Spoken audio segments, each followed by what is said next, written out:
ಗೋಳು ಗೋಳಂತಿರಲ್ಲ.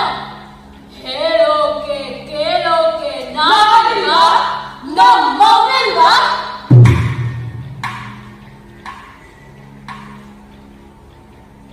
ಅನೇಕರ ನೆನಪಿನಾಗ ನಾ ಇವಳನ್ನ ಕಂಡೀನಿ.